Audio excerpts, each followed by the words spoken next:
Soybean দিয়ে এমন মজার বল বানালাম যে দেখে সবাই অবাক। মাংস ছাড়াই দারুণ টেস্টি সয়াবিনের বল। বিকেলের নাস্তায় সয়াবিনের এই বল বাইরে থেকে যেমনই ক্রিস্পি তেমনি ভিতরটা খুবই নরম হয়, আর একবার বানালে বারবার বানাতে ইচ্ছে করবে, এতটাই টেস্টি হয়। নমস্কার বন্ধুরা, তিয়াশাস রেসিপিতে সকলকে স্বাগত জানাই।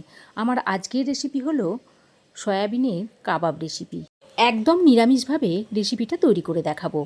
সয়াবিনের এই রেসিপিটা তৈরি করার জন্য প্রথমেই আমি 1 কাপ মতো সয়াবিন নিয়েছি। এবার এদিকে আমি একটা বড় প্যানের মধ্যে বেশ খানিকটা জল ফুটতে দিয়েছিলাম। জল দেখুন খুব ভালোভাবে ফুটে উঠেছে। এবার এই সয়াবিনটাকে জলের মধ্যে দিয়ে দিচ্ছি, সঙ্গে পরিমাণ মতো নুন দিয়ে দিচ্ছি। এই সয়াবিনটাকে গরম জলে 5 মিনিট মতো সেদ্ধ করে নিতে হবে। তো সয়াবিনটাকে আমি 5 মিনিট গরম জলে সেদ্ধ করে নিয়েছি, আর দেখেই বোঝা যাচ্ছে যে সয়াবিনটা খুব ভালোভাবে সেদ্ধ হয়ে গেছে। আর সয়াবিনটা দেখুন সেদ্ধ হওয়ার পর কতটা ফুলে উঠেছে। এবার এই সয়াবিনটাকে এইভাবে ছেঁকে তুলে নিচ্ছি। তুলে এরকম একটা স্ট্রেনারের মধ্যে নিয়ে নিচ্ছি।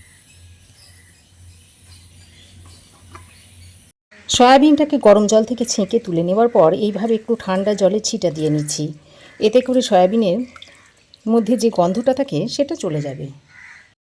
তো দেখুন বেশ খানিকক্ষণ স্ট্রেনারে রাখার পর সয়াবিন থেকে জলটা বেরিয়ে গেছে। আর এরপর সয়াবিনের ভিতর থেকে জলটাকে নিংড়ে আমি ফেলবো না, এইভাবেই রেখে দেব। এখন এই ছেঁকে নেওয়া সয়াবিনটাকে বাটির মধ্যে নিয়ে নিচ্ছি। একইভাবে সয়াবিনগুলোকে ছেঁকে জল ঝরিয়ে তুলে নিয়েছি। এবার আমি এই সয়াবিনগুলোকে বেটে নেব। তার জন্য একটা মিক্সিং জার নিয়েছি। এই মিক্সিং জারের মধ্যে সয়াবিনগুলো দিয়ে দিচ্ছি। এবার আমি এর মধ্যে দিয়ে দিচ্ছি 2 টুকরো আদা, আর দিয়ে দিচ্ছি 2টো ছোটো সাইজের কাঁচা লঙ্কা। এবার এটাকে আমি বেটে নেব, আর এই সয়াবিনটাকে আমি 2 বারে বেটে নেব। তো দেখুন বন্ধুরা, সব সয়াবিনটাকে আমি 2 বারে বেটে নিয়েছি। এবার আমি 2টো মাঝারি সাইজের সেদ্ধ আলু নিয়েছি। এখন এই সেদ্ধ আলুটা একটা গ্রেটারের সাহায্যে এই সয়াবিনের মধ্যে গ্রেট করে দিয়ে দিচ্ছি। এইভাবে গ্রেট করে দিলে আলুর মধ্যে দানা ভাবটা থাকবে না। একইভাবে আরও একটা আলু গ্রেট করে দিয়ে দিচ্ছি। আলুটা গ্রেট করে দেওয়ার পর এর মধ্যে আমি 1/2 কাপ মতো সুজি দিয়ে দিচ্ছি। আর এই সুজিটা দিলে উপরটা খুব সুন্দর ক্রিস্পি হবে। এবার আমি এর মধ্যে দিয়ে দিচ্ছি 1/2 চামচ মতো গোটা জিরে, স্বাদ মতো একটু নুন দিয়ে দিচ্ছি। ওরই সঙ্গে সামান্য পরিমাণে দিয়ে দিচ্ছি একটু হলুদ গুঁড়ো, দিয়ে দিচ্ছি 1/2 চামচ পরিমাণ ধনে গুঁড়ো, আর অল্প একটু ঝাল লঙ্কার গুঁড়ো দিয়ে দিচ্ছি। ছোট চামচের 1/2 চামচ পরিমাণ দিয়ে দিচ্ছি গরম মশলার গুঁড়ো। এবার আমি 1 চামচ পরিমাণ ড্রাই রোস্ট করা কসুরি মেথি নিয়েছি, সেটা এর মধ্যে দিয়ে দিচ্ছি। তবে আপনারা ড্রাই রোস্ট ছাড়াও কসুরি মেথিটা দিয়ে দিতে পারেন, আর তাছাড়া আপনারা কসুরি মেথির বদলে ধনে পাতাটাও দিয়ে দিতে পারেন। তো এবার আমি সব কিছুকে একসঙ্গে খুব ভালো করে মাখিয়ে নিচ্ছি। আর এই সুজিটা দেওয়ার কারণে খুবই ক্রিস্পি হবে, সয়াবিনের বলগুলো দারুণ ক্রিস্পি হবে।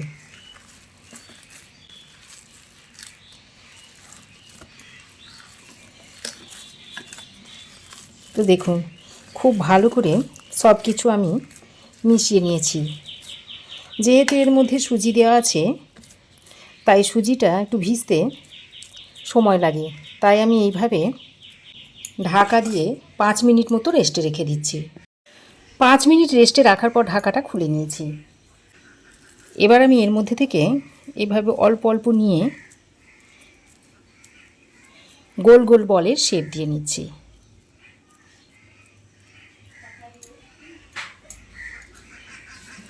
এভাবে হাতের সাহায্যে গোল করে পাকিয়ে নিচ্ছি।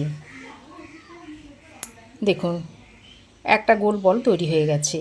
এবার আমি বলগুলোকে একটা প্লেটের মধ্যে রেখে দিচ্ছি। একইভাবে বেশ কয়েকটা বল আমি তৈরি করে নেব। আর দেখুন এই বলগুলো করতে হাতে তেলেরও দরকার পড়ছে না, তেল ছাড়াই আমি বলগুলো তৈরি করে নিয়েছি।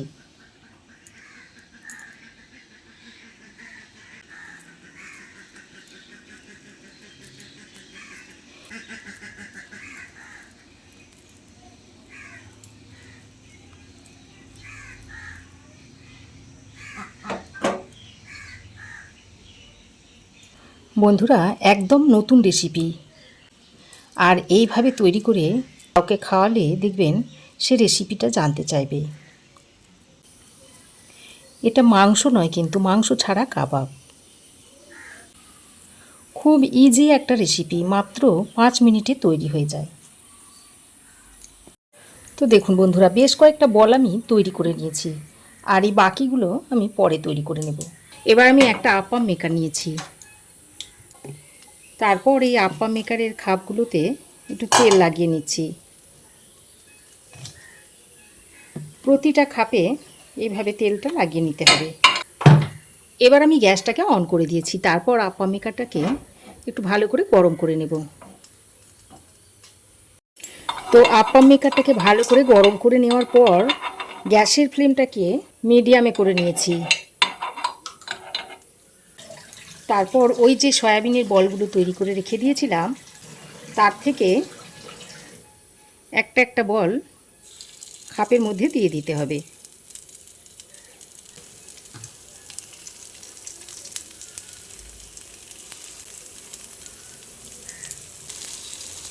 তো দেখুন, সব খাপের মধ্যে বলগুলোকে দিয়ে দিয়েছি।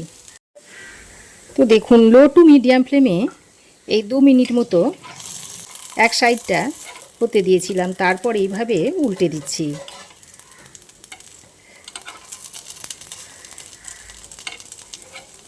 সবগুলোকে একইভাবে এরকম করে উল্টে দিতে হবে। মাঝের খাপগুলোতে খুব তাড়াতাড়ি হয়ে যায়, তাই মাঝের খাপগুলোকে আগেই উল্টে নিতে হবে। আর এটা তৈরি করার সময় ঢাকা দেওয়ার কোনো দরকার নেই, ঢাকা ছাড়া এটা তৈরি হয়ে যাবে। এবার আমি উপর দিয়ে আরও একটু তেল দিয়ে দিচ্ছি। এইভাবে যদি ভাজা হয় তাহলে অল্প তেলের মধ্যে ভাজা হয়ে যাবে। তবে আপনারা চাইলে ডুবো তেলেও এটাকে ভেজে নিতে পারেন। দেখুন, 4 সাইড কিন্তু ভালোভাবে ভেজে নিতে হবে, একটু যেন কাঁচা না থাকে। আর আপনাদের কাছে যদি আপ্পাম মেকার না থাকে তাহলে এটা আপনারা ফ্রাই প্যানেও টিকিয়ার মতো তৈরি করে নিতে পারেন। এইবার এটাকে একটু বেশ কালার ধরিয়ে ভেজে নিতে হবে। তো দেখুন, মাঝের বলগুলো রং ধরিয়ে ভাজা হয়ে গেছে, এগুলোকে আমি তুলে নিচ্ছি।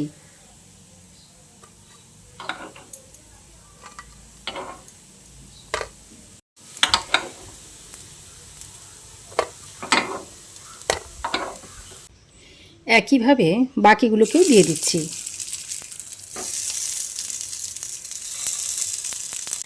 গ্যাসের ফ্লেম কখনো বা বাড়িয়ে আবার কখনো বা কমিয়ে লাল লাল করে ভেজে নেব। খুব ইজি একটা রেসিপি, আর খুবই কম সময়ের মধ্যে তৈরি হয়ে যায়, দেখেই বুঝতে পারছেন। তো দেখুন, এগুলোও হয়ে গেছে, এগুলোকেও আমি তুলে নিচ্ছি। আর দেখতে দেখুন কতটা লোভনীয় হয়েছে। তো বন্ধুরা, এগুলোকে আপনারা যে কোনো রকমের চাটনির সঙ্গে সার্ভ করতে পারেন, খেতে ভীষণই ভালো লাগবে। এছাড়া এটা বিকালে চায়ের সঙ্গেও খেতে পারেন। বাচ্চাদের জন্য স্কুলের টিফিনেও এটা তৈরি করে দিতে পারেন। ভীষণ হেলদি একটা রেসিপি। দেখুন কত সুন্দর হয়েছে, আর কতটা স্পঞ্জি হয়েছে। দেখুন প্রত্যেকটা, দেখুন স্পঞ্জি হয়েছে। আওয়াজটা শুনে বুঝতেই পারছেন যে কতটা ক্রিস্পি হয়েছে উপরটা। দেখুন প্রত্যেকটাই একদম ক্রিস্পি। এবার আমি একটা ভেঙে আপনাদের দেখাচ্ছি। দেখুন, আর ভিতরটা দেখুন কতটা নরম হয়েছে, দারুণ খেতে লাগে। একবার তৈরি করে দেখবেন। তো বন্ধুরা, সয়াবিনের এই রেসিপিটা বাড়িতে অবশ্যই একবার ট্রাই করবেন। আর রেসিপি ট্রাই করার পর কেমন লেগেছে অবশ্যই একটা কমেন্ট করে জানাতে ভুলবেন না। আজ এ পর্যন্তই, আবার দেখা হবে নতুন কোনো রেসিপি নিয়ে নেক্সট এপিসোডে। সে পর্যন্ত ভালো থাকবেন, সুস্থ থাকবেন। ধন্যবাদ।